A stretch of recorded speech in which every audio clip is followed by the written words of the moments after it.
Hello, this is Robert Rickover. I'm an Alexander Technique teacher in Lincoln, Nebraska. I also teach in Toronto, Canada, and these days online mainly. My guest today is Penelope Easton, who studied zoology at Cambridge University and then trained to become an Alexander Technique teacher. And then after that, worked with Margaret Goldie, who was one of Alexander's early assistants slash teachers, usually referred to as Miss Goldie. She worked with Miss Goldie for 4 years, and that set her on a 30-year journey to understand the difference between Miss Goldie's teaching and the science behind it. Her book, which she will now hold up for us, is called The Alexander Technique, 12 Fundamentals of Integrated Movement. It's available now, and it'll cover a lot of that. It's really based on that 30-year journey. So Penelope, welcome to the podcast and the video, there'll be both two versions of this. I thought that I would start this interview by telling you my understanding of inhibition from two senior, I should say we're going to talk about inhibition, Margaret Goldie's take on inhibition. I would start by giving what I understand to be Marjorie Barlow's take and Marjorie Barstow's take based on encounters I had with both those ladies, and then get your reaction to them and how they fit in or perhaps don't fit in with Miss Goldie's approach to it. So for Marjorie Barlow, when I was training to be a teacher in England, I think it was around 80 or 81, I attended a lecture she gave to students from various training courses in London. And the subject of inhibition came up, and her way of explaining it, or perhaps her analogy, involved a gear shift on a car. I think she was thinking of a manual transmission, but I think this also works pretty well with an automatic transmission.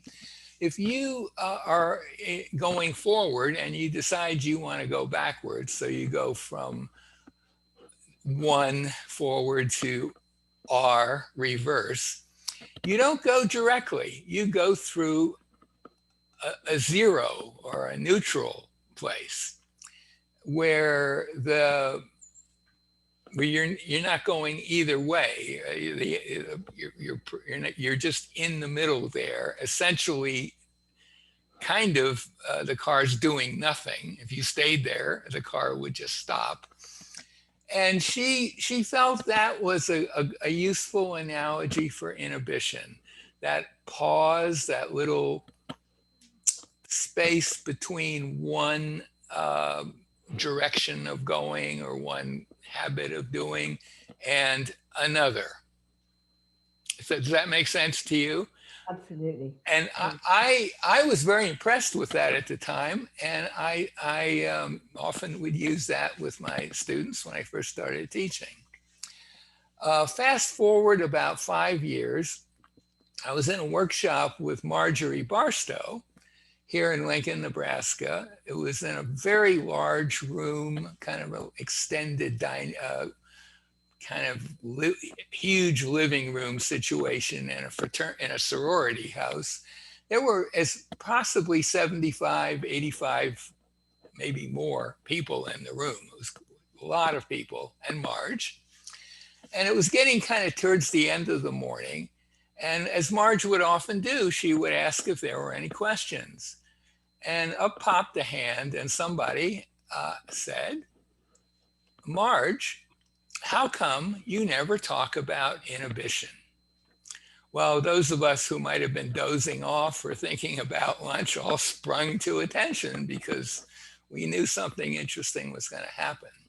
Now, there was quite a long pause because she when she would answer that kind of question, she realized that she was talking to everyone in the room.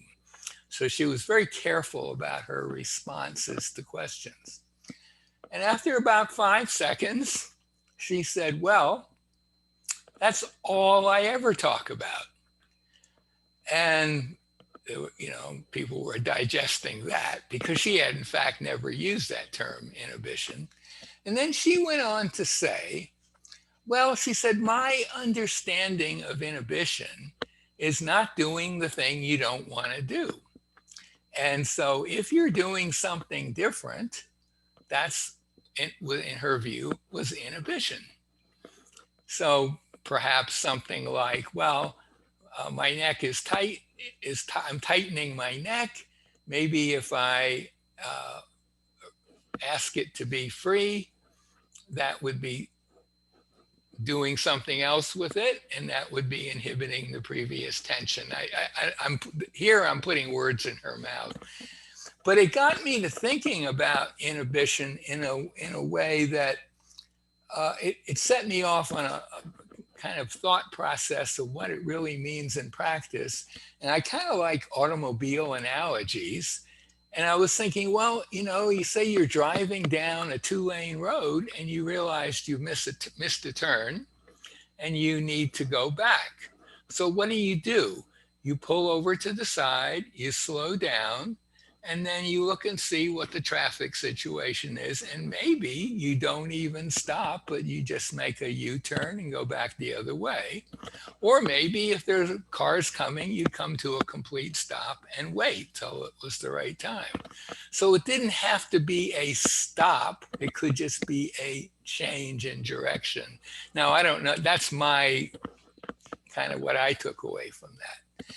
But when you hear those two takes on inhibition, how do they seem to you to relate to Miss Goldie's take on it, which she didn't use the word inhibition either, from what I understand, but her take on whatever it is that we might call inhibition?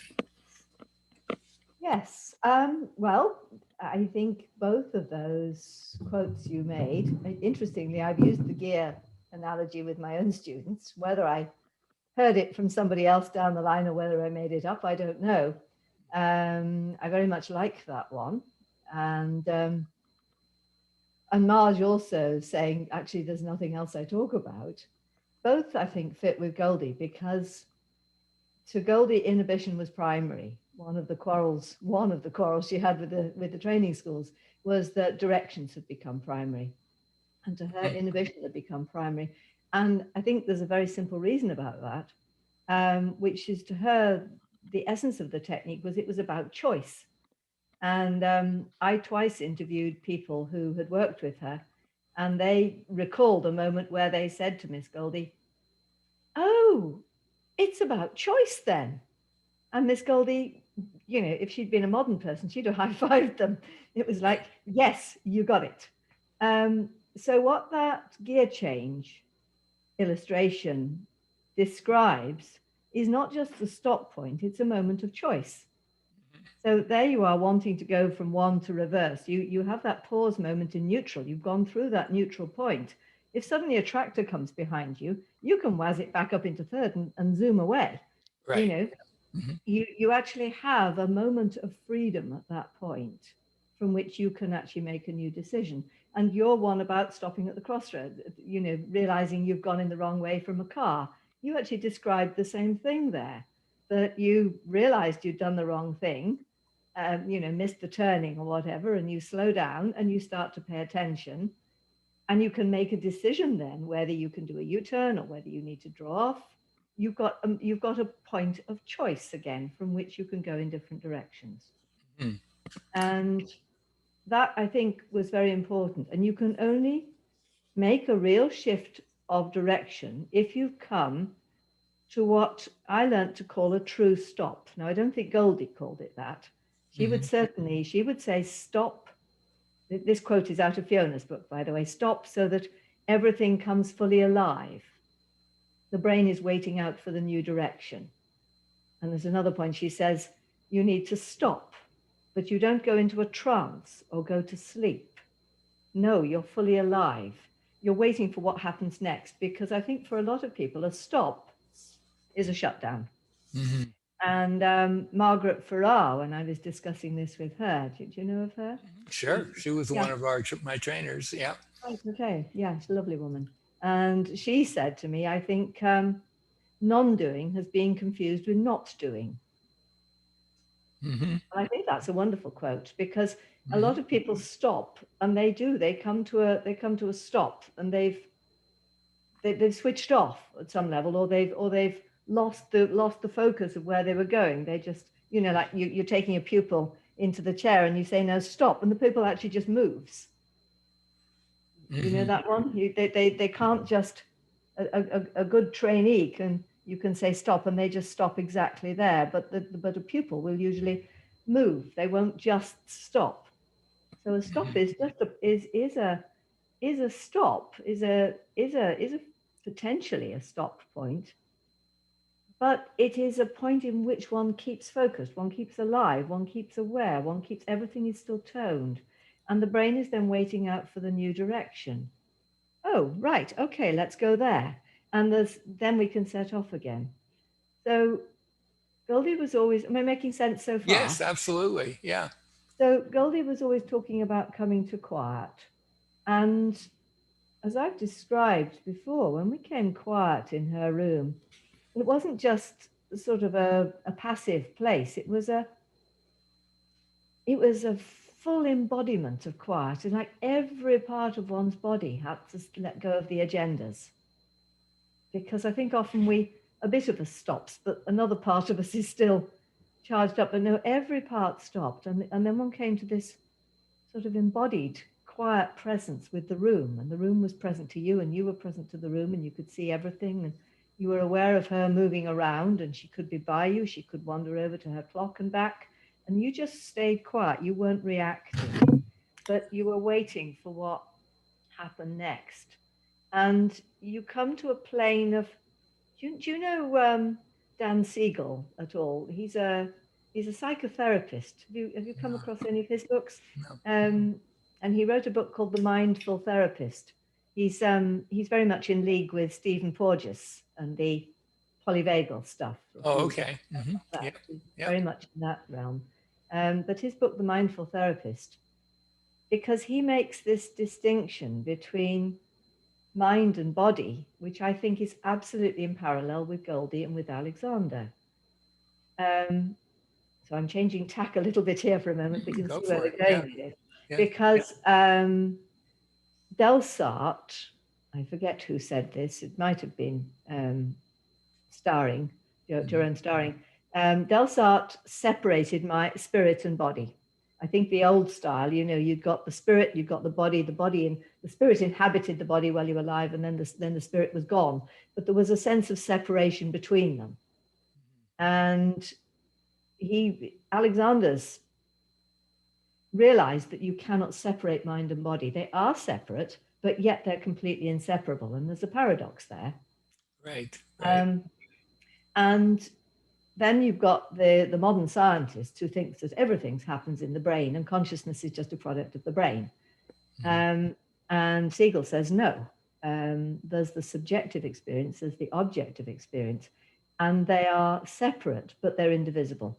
So to picture a plane, this is your sort of plane of interaction.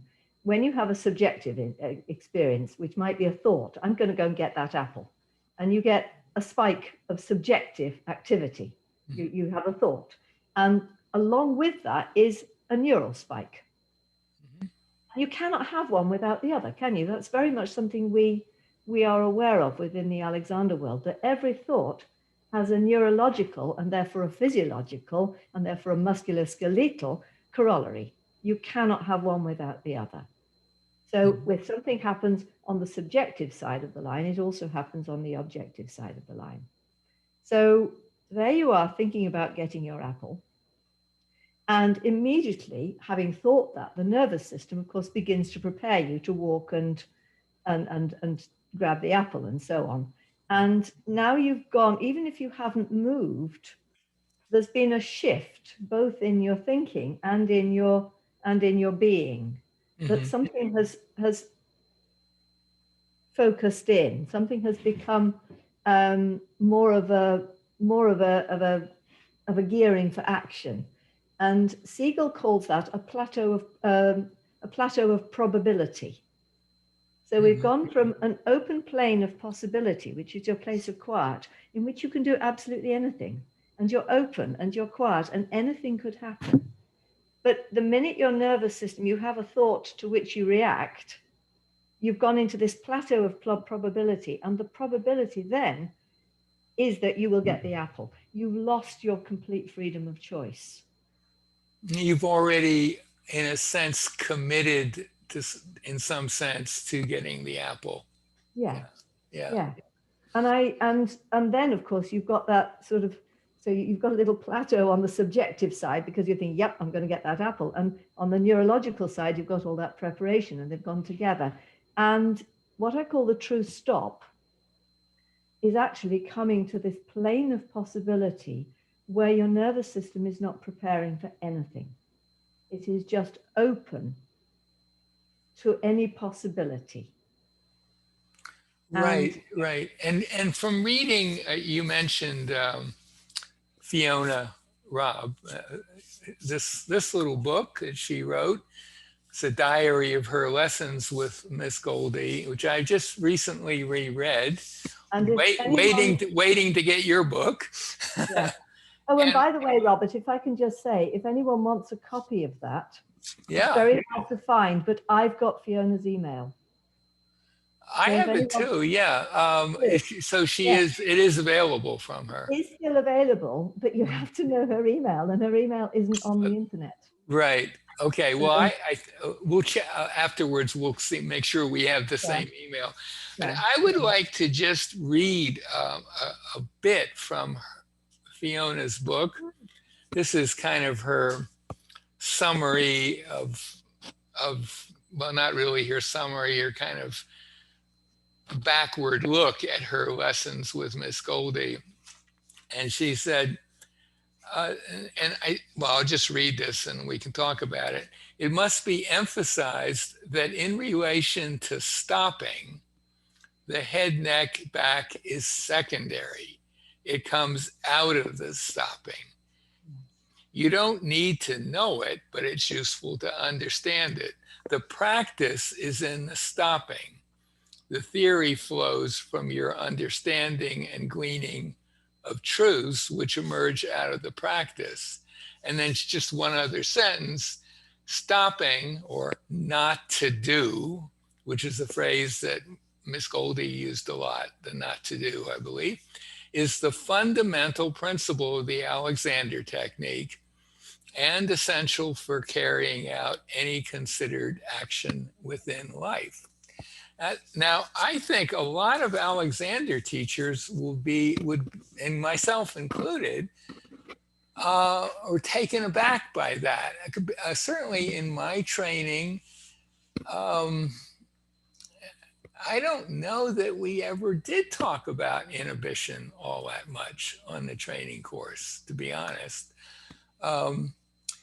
But given Margaret Goldie's emphasis on that stopping, that not to do, and reading through Fiona's account of lessons, I'm left still with the question of how does one get oneself into that state?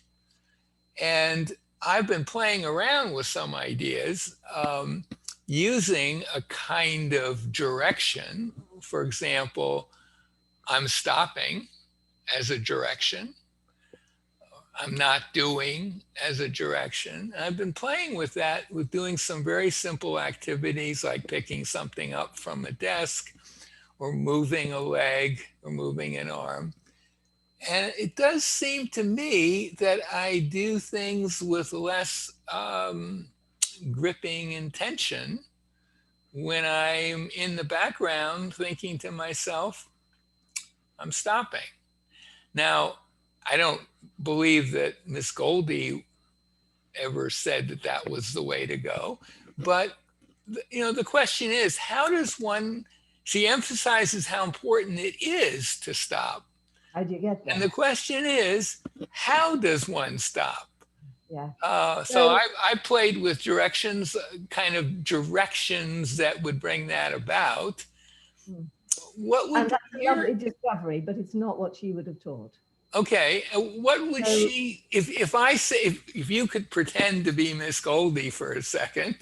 well, I'm not going to because she was Okay, in the hand. or just but just But the way I teach it, following from Miss Goldie, is mhm, actually to take hands off to start with. I mean, I've been doing this hands off for years right. because I think, again, to swap tack for a moment, what we're doing is working with the autonomic nervous system. I've just described it as this open plane of possibility, Mhm. but you're familiar with the polyvagal theory, I suppose, aren't you? Just a little bit. Not it's not Yeah. something I really got into. Yeah, yeah, So I picture it as a ladder. You know, if you've got a ladder, there's only one safe place really to be, and that's actually on the ground. right. Ladders aren't intrinsically very safe, are they? Hmm. So the best place to be is on the ground, and the ground is the safety place. Hmm. And that's the parasympathetic, it's the rest digest, it's the social place, but it's also the place we're aware of ourselves. And that's the come to quiet place, is the nervous system calms down, the heart rate calms down, the breathing calms down, and we come present to ourselves, and we come present to the room, and we come present to other people. And also we can digest our dinner from that place. It's that just warm, I feel loved, everything's right with the world, I can relax, nothing in this moment is troubling me. You Hmm. know that place? And that's where we want to bring a pupil, isn't it? If we're to get if a pupil comes in who's wired, Hmm. the first thing you've got, there's no point trying to free their neck. The first thing you've got to do is calm them down. And so the way I work is to work with the eyes, because I just get them to look out of the window and see what's there. Because if you're worrying about what's going to happen, you're not seeing what's in front of you. Your mind is either your eyes are darting around the place, or they're absent altogether, or you're fixed on something that you think is dangerous. But they're not just seeing everything. And again, remember that in Goldie's sessions, just the whole room came present. And that is what happens when the nervous system completely comes to quiet. So I invert the procedure. Hmm. She brought one quiet with one's hands and with her hands and her presence, and then the whole room came quiet. And I do it the other way up. If you can see that whole room come present, then your system will quieten. So And that's didn't my Alexander himself um, use that strategy to some extent in his oh, teaching room? absolutely, He had, exactly. I saw a photo recently of his teaching room. It was full of interesting things, like little things on the window, stuff that might attract your attention. Yes, And yes, see, absolutely. I've heard people say that that was a deliberate choice on his part. Yes. He hadn't articulated it in the way No, that he I've done, never, yeah, because absolutely. he didn't. And I think had he understood the nervous system link, I think there's an awful lot of work being done with the eyes at this point. And I have read scientific articles now saying that tracking the eyes is actually one of the quickest ways of calming the nervous system. And the method EMDR, which works with the rapid eye movement, I mean, Hmm. is used to get rid of trauma. I think the eyes are incredibly important. Um, so tracking with the eyes is one thing, and then once one's started to bring someone present, you can then work with the long out breath, because again, the long out breath goes with that parasympathetic system, that rest, that quiet place, Well, and I then have so to say, start to come out. when I experimented with the direction I'm stopping, without worrying about what that meant, just putting that thought out there, my breathing did change. Yeah. The out breath became longer, and breathing became fuller, and very in a very similar way to it would happen for me if I used the kind of an Alexander direction of the newer kind, like, well, even I'm not breathing. That's a kind of a paradoxical Alexander technique direction that can be very Works. powerful. Yeah. And do you think that there's, I know you would start with the eyes in the room, but I wonder if it's not also possible to start with some self-directing of a very specific kind aimed at getting you to that place. Do you know, I think the system works anyway up. You Mhm. know, you can work with the eyes and the breathing will respond. You can work with the breathing and the eyes will respond. You can free somebody's neck for them and the eyes and the breathing will respond. You Mhm. can work, you know, it's any given, you can work with the directive thought as you're doing and very beautifully. And again, that will bring in the eyes and the breathing. You can work with the Jando pulls. If you get them, if you really know them and work them right, that again will bring everything into play. If you're not doing with them, if you're just allowing them to come into being, then that again will bring in the eyes, because we are a hologram, aren't we? We're not, you know, we so like this creates this, like, you know, neck free lets the head go forward, and to let the back lengthen and widen. That's a linear sequence. But Mhm. actually, the nervous system is works in networks. The brain isn't in charge. The whole thing is a set of networks, and they're Right. all talking to each other all the time. So Mhm. if you initiate something with one part of the network and the whole system is linked up, that's a big and, because Right. Right. pupils initially aren't linked up. You have to do each bit individually with pupils. But as you go on, they start to link up. And then, of course, you're an experienced teacher, I'm an experienced teacher, so we can think one thing and everything else we go boop, boop, boop, boop, boop, boop, boop, boop, like one of those dominoes things. Mhm. You know, or like a tensegrity structure. Where's my tensegrity structure? You know, if you think of that as eyes and that as breathing and that as, you know, they're all linked, and you can, the system works any way up. You can start with your feet to free your neck, you can start with your neck to free your feet. Primary control is not quite as primary as we think it is. There's probably other ways into the I system. would agree with that completely for that, for the reason you just suggested, and for Yeah. other more mechanical reasons. But Yeah. yeah, um, so and I mean, one way that I've seen that process take place, we talked about this briefly earlier, was the way Walter Carrington would approach working with a student, which is just to exude calm and acceptance. He was the master of that. And so a student who came in a little flustered or anxious or whatever would just start to chill a little bit in his presence. So I think he was doing it that way. But what you're saying is there may be many ways of helping yourself or your students get to that place. And actually, the one you've just mentioned is absolutely key for all of us. If we're wired, doesn't matter how clever we are with our eyes and our hands and our directions, it's not going to happen. We have got to come to that place of quiet. And then, I mean, I'm using the words that Dan Siegel uses, because he says, you know, you've got to first bring, he gives a sequence and he says, first, you've got to come present. And when you come present, you actually get in touch with yourself, with your own awareness. And then you can attune to the other person. You can start to tune into their reality. And then you start resonating with the other person. And then they start picking up on your mood. And then Right, he's talking, of course, as a psychotherapist, where right, what his aim is, and his client is probably quite traumatized, and he has to be in such a place of calm. They're up the top of the ladder, hanging on for dear life, going right, a bit scared, and he's at the bottom of the ladder, saying it's safe to come down. right. And that's Yeah, exactly what Walter was up to, I think. I yeah, don't know how yeah, conscious he was of doing that, but he certainly yeah. did it. Yeah. Yeah, And that's, that's the process that happens in Fiona's book, isn't it? She's very wired. And although mhm, Goldie is actually giving her hell, at another level, at least in some of the lessons, mhm, at another level, she's also exuding calm.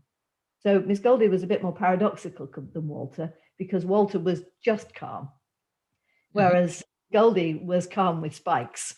She would challenge you as well. And one of the strategies I used actually to survive her tirades of anger was what I called my magic raincoat. So because when she got angry with me, I'd make a distinction between the information she wanted me to receive, which was usually actually just get your head around the fact you know nothing. You don't know what you think you know. So, okay, Miss Goldie, that's worth knowing. I take it from you. I trust you, and I think you're probably right.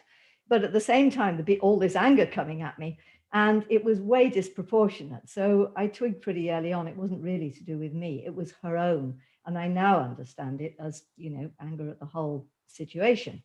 I didn't know that then. I didn't know why she was angry. All I knew was that probably 90% of it wasn't to do with me.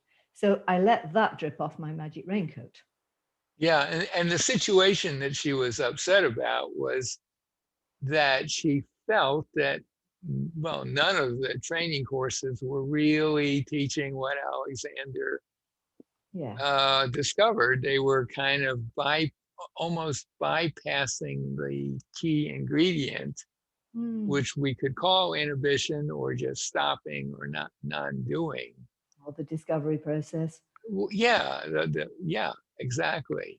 That's right. So, well, that's really interesting. And you don't, for example, if you're working with a student in person, you would not attempt to help them get to that place by using your hands the way Margaret Goldie did. Well, sometimes I do and sometimes I don't.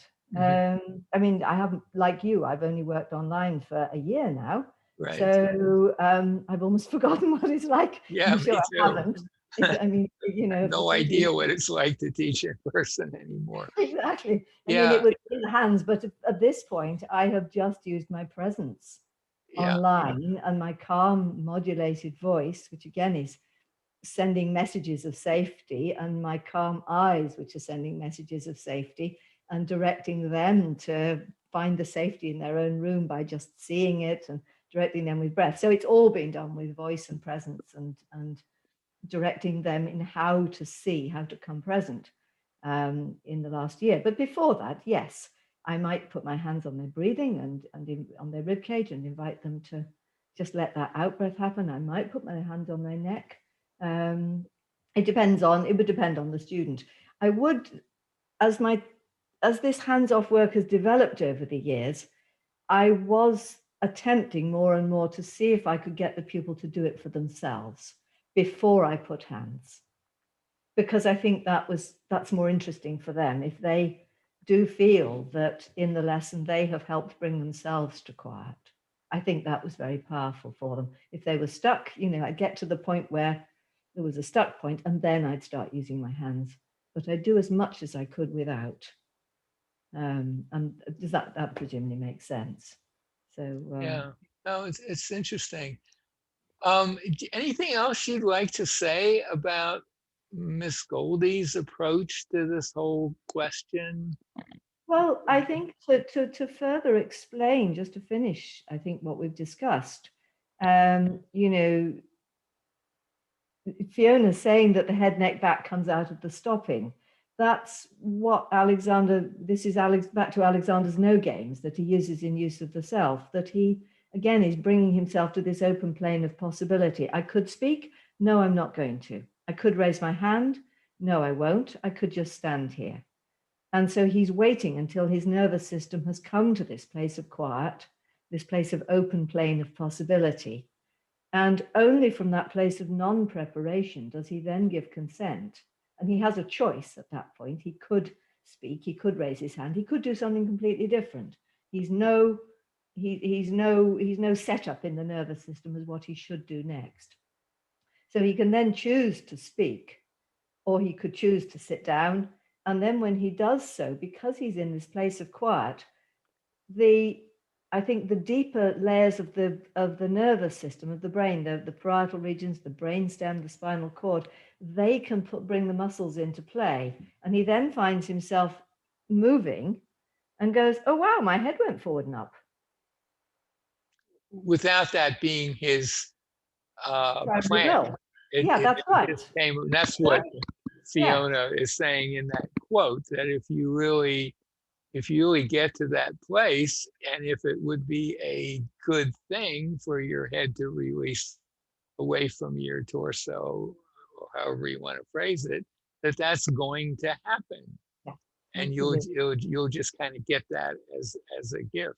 And Yeah. that's right. In Use of the Self, I think that's the only place in his writings that I can think of where he does talk about creating that setup where you're quietly being there with, well, I could get out of the chair, I could raise my arm, I could do any one of a number of things. And I guess just on a more perhaps body mechanical way of looking at it, that when you get to that place and you do make a decision, okay, I'm going to get out of the chair, you're way less likely to be adding stuff to that movement that was kind of cycling around in your head before you got to that place. Yes. It's a cleaner movement biomechanically.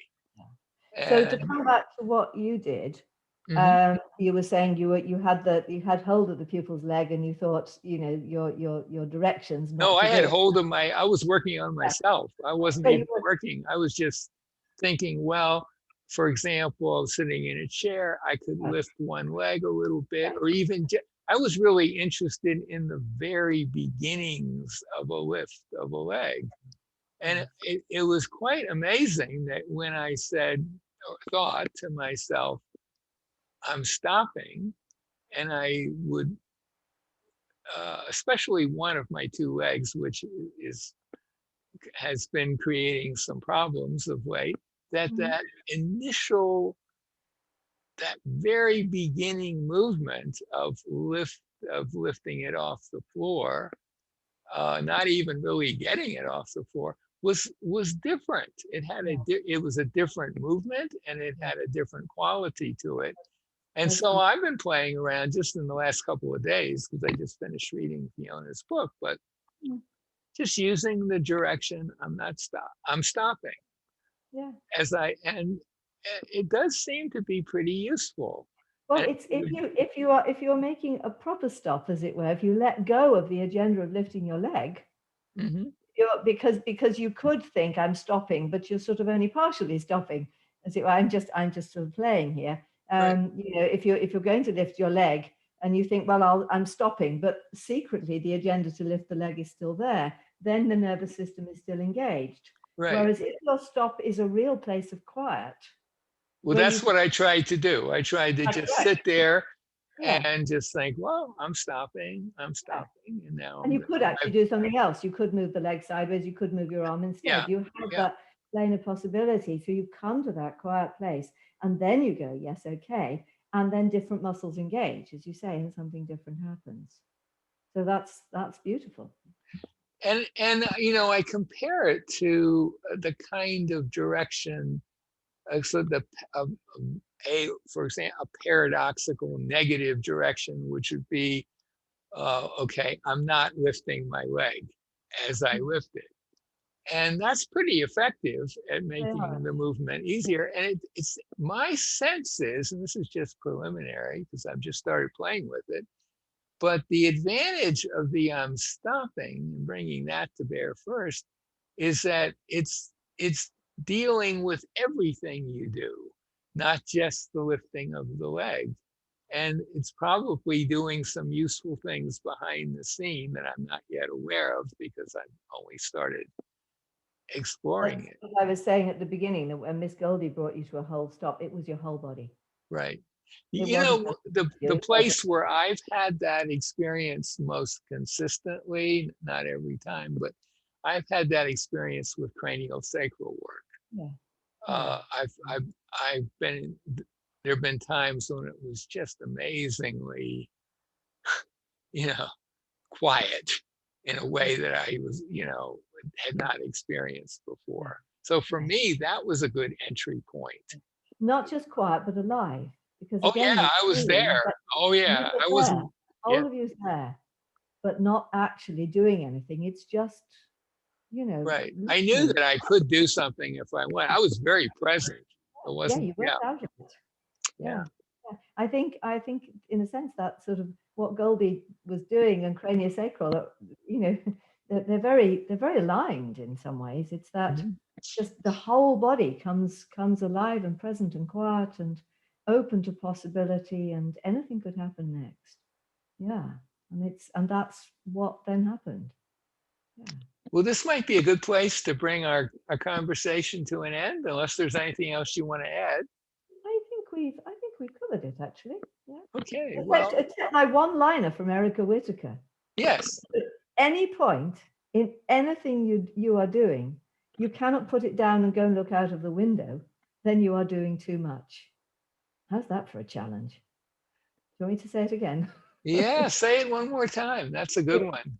If at any point in anything you are doing that you cannot put it down and go and look out of the window, that you are doing too much. Because if you can't put it down, you've lost your choice. You are now in that plateau of probability or in that peak of action, but you haven't got choice. So what we want is this living plane of possibility where you're actually in, doing the washing up or whatever, but you could at any point make a fresh decision. And it wouldn't be a big deal to make a fresh It decision. wouldn't be a big deal. No, You would absolutely. just, And that's the same as the gear the shift. At any phone point, might ring in the middle of you doing the laundry, and you would think, okay, I think I will answer that because I'm expecting an important call. Or, you know what, I'm going to continue with the laundry, and I got an answering machine, so I don't have to worry. If you could really be in that place, which is not a place that most people are in very much, from what I can see. And I include myself in that. I'm not, you get caught up in something. it's a modern challenge. In a modern, you get overwhelmed by stuff coming in different directions. But well, okay, this has been great. I'll just say once again that my guest today is Penelope Easton. Hold up the book again because I haven't got it yet because I'm waiting to get it in the mail, but I am willing to bet that anyone watching or listening to this, well, they won't see the book, but it would be a worthwhile book to get. Yeah, look at it. It's got many pages, pictures. Wow, it's big. Someone said it weighed a lot of weight. It does. It weighs. It's heavy. Yeah. Right. Yes, it's 340 pages. So you can get that book. Yeah. You can get that book by going to her website, and I'll put a link to her website by this interview. And there's still 20% off till the end of May. Yeah, be sure to get the 20% off because that way it will be cheaper than getting it on Amazon. Is what I noticed. And you're supporting the publisher, you're supporting Penelope, and yeah. So Penelope, thank you so much for doing this additional podcast. We did 7 podcasts, 7 video interviews, and they will be podcasts later. But I thought we should talk a little bit about inhibition. Thank you so much for doing this. Yes, thank you, Robert. It's been a pleasure. Thank you.